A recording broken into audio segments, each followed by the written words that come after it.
विवेक बुद्धीक जागे दवरचे पडटा। ह्याच्या आयच्या ह्या युवा महोत्सवाच्या फुडल्या सुवातीर आमकां हांगा लाभल्यात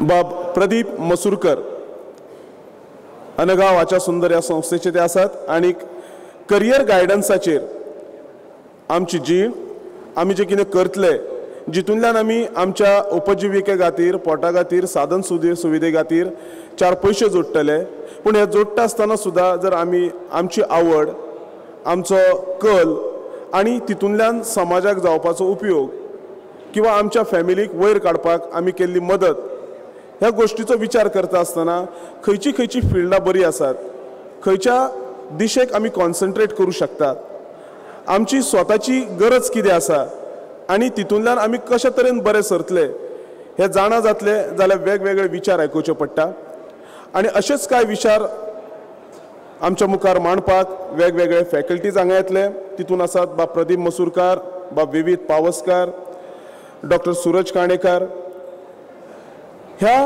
बौद्धीक सेशना नंतर सांजच्या पिरियडान इव्हिनिंग हितून fame two minutes to frame हो एक कार्यक्रम जातलो तितून तुमी आपली जी कलाकारी आसा मागीर तितून तुमी नाट्याभिनय करूं शकता तुमी डायलॉग सांगू शकता तुमी पद म्हणू शकता तुमी एखादो इव्हेंट करूं शकता 2 मिनटां भितर तुमी तुमकां प्रूव करपाचें आसा तुमकां सादर करपाचें आसा आनी ह्या प्रूव करता आसतना आपलें वेगळेपण दवरपाचें आसा सो तुमच्या कर्तुबाक चालना दिवपाक हो इव्हेंट आसतलो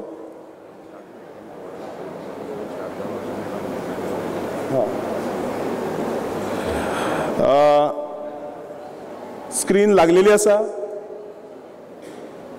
आणि ह्याच बरोबर आमी हो कार्यक्रम सुरू करता आणि हांव पयल्या सुवातेक माचयेर आपयता बाब प्रदीप मसूरकर आणि प्रत्यक्ष रितीन हो कार्यक्रम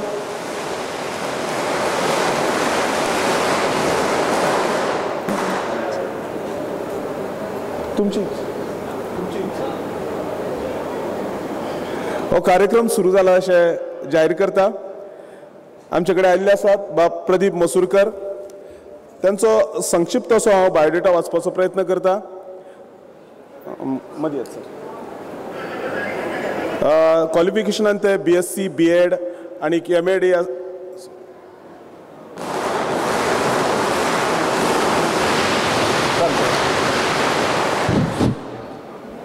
M.Ed LLB post graduate diploma in guidance and counselling डेजिग्नेशनान ते हेडमास्टर आसात तेंच्यो प्रेजेंट प्लेस ऑफ वर्क्स म्हणटा तशे SCRT and DIET since November 2012 on work arrangement, teaching psychology to the student of first year D.Ed, total teaching experience 32 years, worked as assistant teacher for subjects like science and mathematics for 18 years, worked as a senior instructor in DIET and taught psychology for D.Ed trainees for last 14 years.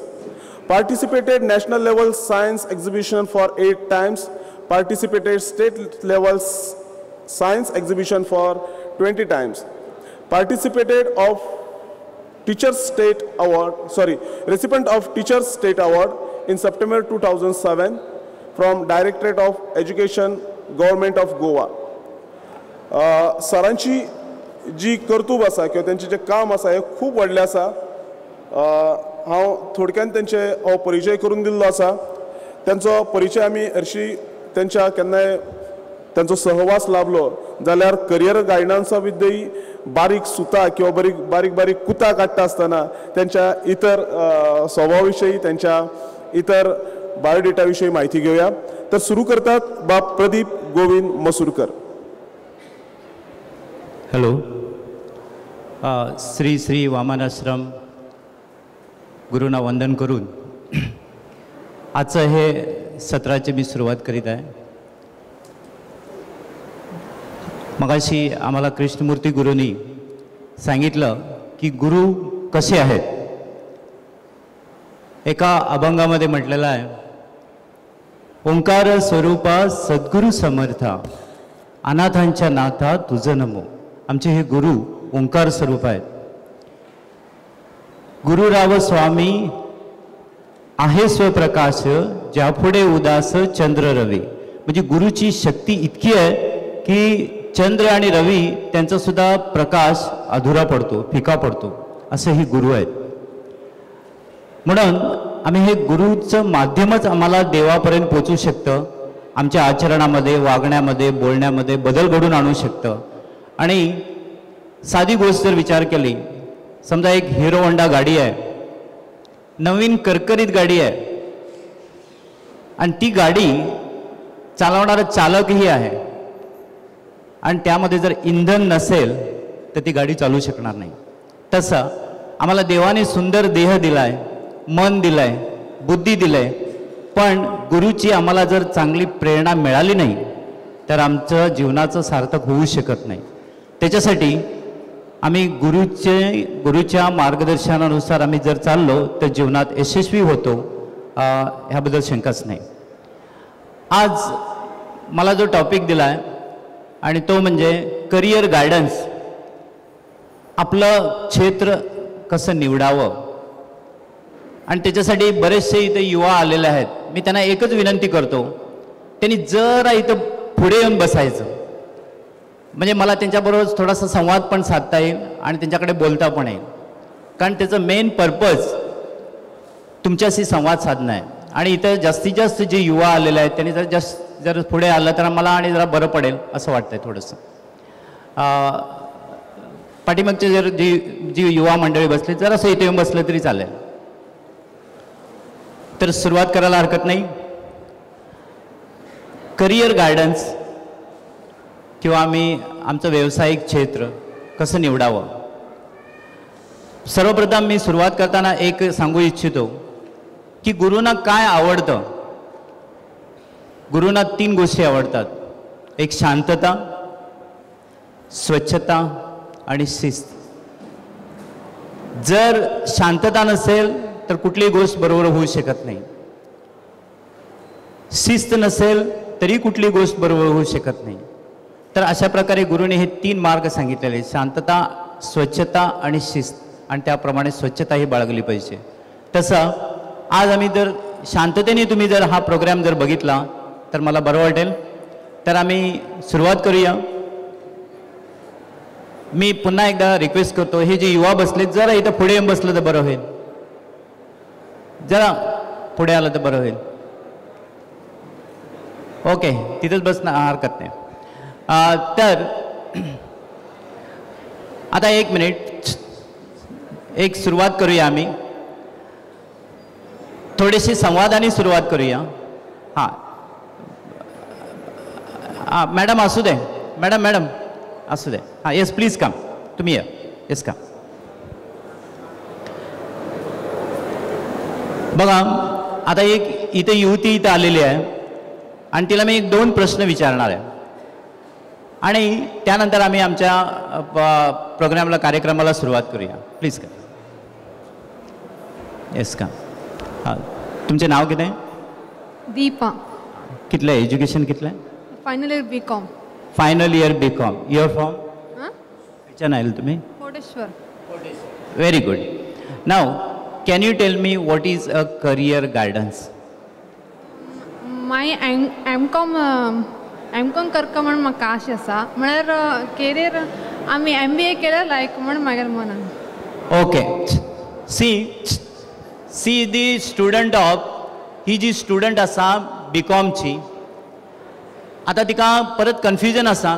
तिला एक confusion आहे whether she should go for MCom और MA. This is a dilemma, isn't it? म्हणजे तुमका confusion जाता. बरोबर, very good. Yes, okay, please. तर हां हां,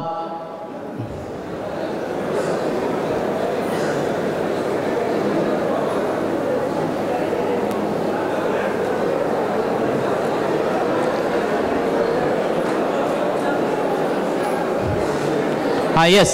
हां हां, आता असं ते बसा तुम्ही, आम्ही सुरू करूया. हां, ओके. हां, सी आम्ही सुरुवात करूया. प्लीज कम यो हांगा यो. It's fine. BCA okay. तुका कोणी पहिल्यांदा you are interested in this? या आय एम इंटरेस्टेड. तुका कोणी 11वी 12वी असताना सांगलेले की बाबा तू ह्या सायडीन वच वगैरे असे? हय म्हणजे म्हाका अशें कंप्युटर्स आवडटा म्हणून SYBCA करतलो म्हणून ठरयल्लें. Okay bye. हां येस. आता म्हाका जरा परफेक्ट सायलन्स जाय हॉलात. ना आय वॉन्ट जर perfect silence so that I can communicate to you nicely. Career guidance किंवा व्यावसायिक मार्गदर्शन ह्याच्यासाठी मेन मुख्य म्हणजे कशाची गरज असता तर आपल्या अंगात असलेल्या क्षमता म्हणजे ॲबिलिटीज, आपल्या अंगात खयच्या खयच्या ॲबिलिटीज असतात त्याच्यावर आमचे करियर गायडन्स असता. आता ही जमीन ही जे हॉल जो बांधला त्याच्या खातीर एक सर्टन पायो खणलेलो आसा आणि त्याच्यावर ही इमारत आसा. सेम वे आमचे करियर गायडन्स किंवा व्यावसायिक मार्गदर्शन आमच्या पायावर अवलंबून असता, ॲबिलिटीजवर अवलंबून असता. ॲबिलिटीज म्हणजे क्षमता. आता आमच्या अंगात कोणकोणत्या क्षमता आसात ते आम्ही पळया आणि त्या क्षमतानुसार आम्ही कोणकोणते क्षेत्र आम्ही निवडू शकता हे आम्ही पळया. ओके. तर आम्ही पॉवर पॉईंट सुरू करूया. ही एक टेस्ट असा. पुढे जायचं नेक्स्ट. हां येस. प्रत्येकाच्या अंगात तुमच्या आमच्या सगळ्यांच्या अंगात सर्टन ॲबिलिटीज असतात. आता पहिली ॲबिलिटी किंवा पहिली क्षमता त्याला आम्ही कॉग्निटिव्ह ॲबिलिटी असे म्हणतात. कॉग्निटिव्ह ॲबिलिटी म्हणजे बुद्धिमत्ता. आमचे बौद्धिक क्षमता ती जर बौद्धिक क्षमता कमी जास्ती एक्सलंट वगैरे असली तर त्याचा परिणाम आमच्या करियर निवडीवर जाऊ शकता. जर एक्सलंट असा तर तो भुरगो किंवा तो विद्यार्थी चांगला शिकू शकतो किंवा व्हेरी गुड अँड अबाव तर तो मुलगा बऱ्या रीतीने शिकू शकतो. आणि जर ती कमी येते नीड्स टू बी इम्प्रूव्हमेंट येते. ही जर नीड्स टू बी इम्प्रूव्हमेंट आली तर तो मुलगा शिकत नाही. मग आम्ही किती पण प्रयत्न करू तो मुलगा अभ्यासात लक्ष देत नाही, अभ्यास त्याच्या डोक्यात जात नाही. आणि मग आम्ही पालकाच्या अपेक्षा असतात माझा मुलगा इंजिनियर व्हायला पाहिजे, डॉक्टर व्हायला पाहिजे. आणि हीच जर ॲबिलिटी कमी पडत असेल तर तो मुलगा शिकू शकत नाही. ह्याच्यासाठी ह्या इथे जी बसलेली मुलं आहेत आणि त्यांचे बसलेले पालक आहेत त्या पालकांनी 9वी आणि 10वीला असतानाच ह्या ॲबिलिटी टेस्ट करणं किंवा ह्या क्षमता तपासणं गरजेचं आहे. तर पहिली ॲबिलिटी जी आहे ती cognitive ability. And this ability is required for learning new things, forming new concepts and to get a new knowledge. Very important thing. आता एक एकदा म्हणता माझी क्षमता ॲव्हरेज असा, हांव वाढवू शकता काय? कॉग्निटिव्ह ॲबिलिटी आम्ही वाढवू शकता काय? You can enhance. आम्ही ही क्षमता वाढवू शकता. कशी वाढवू शकता? एक सिंपल नमुना दाखवतो तुमका. Yes please come. Yo begin पळत यो. Yes just see. देवाने आमकां कितें दिला आणि वॉट वी हॅव. आता आमची परिस्थिती कशी आसा जस्ट सी. काही गोष्टी देवाने आमकां दिलेल्या आसा पण आम्ही त्याचं स्मरण करत नाही. Now he is working on the computer. Is it okay? Yes. Now for that computer how he can feed in that computer? In what way? Using USB. By using USB and any other things? By pen drive. What is, suppose you want to write something, what is required? Keypad. Keyboard is required to feed certain things in that computer. Now see, very important thing. God has given you a computer. Where is that? Brain. Brain. God ने एका मेंदू जो असा that is one of the computer. God has given her a keyboard. खयचो सांग. For that brain, God has given you the keyboard. Which is that? See, very simple thing. You are graduate? 11th commerce. बघा काही गोष्टी आम्ही शिकलेले असतात. आता 11वी पर्यंत पावले तरी पण आमका खबर ना. God has given a computer but certain keyboards which are working. Anybody can tell me? Yes? Huh? Yes, please come. You begin yo. Yo रे यो. बघा ह्यो म्हणता बोटा म्हणून. Yes, come. Begin yo. तुका देवाने कॉम्प्युटर दिल्लो आसा, हिने सांगलो ब्रेन, मग तेका कीबोर्ड खंयचो? ब्रेन आसूनच चलता? बोटा, okay. See, God has given you 5 sense organs. डोळे बंद कर. Can you see? This is one of the keyboard. कानावर हात दवर. Can you hear? This is another keyboard. Nose is your third keyboard. Skin, त्वचा ही 4th keyboard. आणि tongue is the 5th keyboard. देवाने तुमकां 5 कीबोर्ड दिल्ले आसा. So that you can enhance this ability by observation. तुमची जर बुद्धिमत्ता वाढवपाक जाय तर तुम्ही खंय पण असू, बसमध्ये असू, क्लासमध्ये असू, anywhere you have to improve your observation. Reading, तुमचे वाचन वाढवपाक जाय. Thinking over the gained information. समजा आज टीचरने कितीतरी शिकायलंय, त्याच्यावर विचार करप, त्याच्यावर तुम्ही विचार करायला पाहिजे. सो ह्या सेन्स ऑर्गन्सचा जर तुम्ही चांगल्या रीतीने जर उपयोग करून घेतला, वापर केला, तर definitely this keyboard will work nicely आणि तुमची cognitive ability will be improved. Understood? So sense organs are very important in improving the cognitive ability. हां, चाल. एक कळवणी, एक सूचना. सिल्वर कलरची सेंट्रो गाडी जिचो नंबर जावन आसा 759 ती मातशी चुकीच्या तरेन पार्क केल्ली गेली आसा. ती कोणाची आसतली आनी सारकी पार्क करची. धन्यवाद. Sir please. ओके.